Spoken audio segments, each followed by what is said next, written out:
ঠাকুরের নিকট ফিরিবা মাত্র তিনি নরেনকে জিজ্ঞাসা করিলেন, কিরে, মায়ের নিকটে সাংসারিক অভাব দূর করিবার প্রার্থনা করিয়াছিস তো?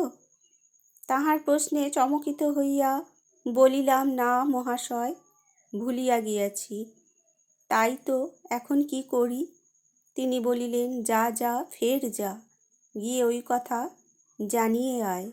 পুনরায় মন্দিরে চলিলাম এবং মায়ের সম্মুখে উপস্থিত হইয়া পুনরায় মোহিত হইয়া সকল কথা ভুলিয়া পুনঃ পুনঃ প্রণামপূর্বক জ্ঞান ভক্তি লাভের জন্য প্রার্থনা করিয়া ফিরিলাম।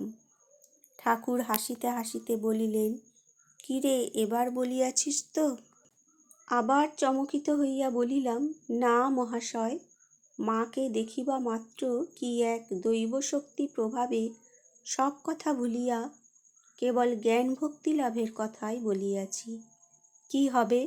ঠাকুর বলিলেন, দূর ছোঁড়া, আপনাকে একটু সামলাইয়া ওই প্রার্থনাটা করিতে পারিলি না?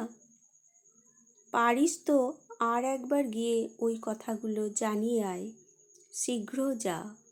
পুনরায় চলিলাম, কিন্তু মন্দিরে প্রবেশ মাত্র দারুণ লজ্জা আসিয়া হৃদয় অধিকার করিল।